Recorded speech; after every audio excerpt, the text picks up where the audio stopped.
Hello student, class 12 semester 3, welcome to my channel focus edu centre. আমি তোমাদের যে পোয়েট্রিগুলো পড়িয়েছি তার মধ্যে আওয়ার ক্যাজুয়ালিটি তরু দত্তের লেখা প্রথম অংশের এমসিকিউ কোশ্চেন অংশটা করাচ্ছি। দেখবে যে প্রশ্নগুলোর মধ্যে কিছু পোর্শন লাল দিয়ে বোল্ড করা আছে, সেগুলো হচ্ছে ইম্পর্টেন্ট পোর্শনটা লাল দিয়ে করা আছে, আর উত্তরগুলো সব পিঙ্ক কালার দিয়ে করা আছে। যেমন who wrote our casualty, Sarojini Naidu, Toru Dutt, RN Tagore, Kamala Das. তো এর উত্তরটা, সঠিক উত্তর হবে তরু দত্ত। তো তরু দত্তের উত্তরটা দেখা যাবে পিঙ্ক কালার দিয়ে করা আছে। Next question, our casualty the poet is a symbol of strength and resilience or permanence. এটা হবে সঠিক উত্তর। বাকিগুলো পড়বে, কিন্তু উত্তরটা হবে strength and resilience and permanence. তারপর হচ্ছে what feelings does the poet associate with casualty? Comfort, security and memories.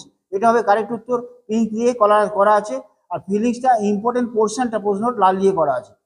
Taru Dutt wrote the poem both in English and French, এটা দিয়ে লিখেছিল। নেক্সট কোশ্চেন দেখো, why does the poet describe the casualty as giant? It can survive despite of creeper grip. Creepers grip ছাড়া থাকতেও এটা বেঁচে থাকতে পারে, এই জন্য এটাকে জায়েন্টের সঙ্গে তুলনা করা হয়েছে। তারপর দেখো, does like murmur suggest low and rustling sound of tree leaves. Low and rustling sound of tree লিভসটা হবে কারেক্ট উত্তর। এটাকে পিঙ্ক কালার দিয়ে বোল্ড করে করা আছে। Our casualty is published in 1881. Who does the creeper? What does the creeper symbolizes? It is inescapable passage of time, burden of memories. এই দুটো উত্তর হবে।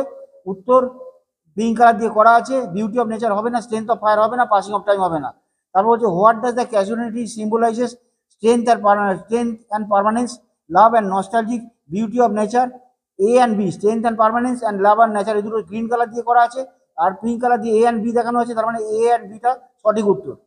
তারপর বলছি the sweet companion of the poet আর চাইল্ডহুড ফ্রেন্ডস হবে। তারপর what is the tone of the poem? Tone of the poem হবে নস্টালজিক অ্যান্ড মেলানচলি। এই উত্তরটা পিঙ্ক কালার দিয়ে করা আছে। প্রশ্ন 11টা প্রশ্ন দেওয়া আছে। প্রশ্নগুলো দেখবে সব প্রশ্ন ইম্পর্টেন্ট পোর্শনগুলো প্রশ্ন লাল দিয়ে করা আছে, আর উত্তরগুলো পিঙ্ক কালার দিয়ে করা আছে। ভালো করে মন দিয়ে পড়ো, অবশ্যই এখান থেকে কমন পাবে। আর thank you very much for watching. ভালো লাগলে অবশ্যই লাইক সাবস্ক্রাইব করো। তোমাদের আসন্ন পরীক্ষার জন্য শুভেচ্ছা জানিয়ে আমার ভিডিওটা শেষ করলাম।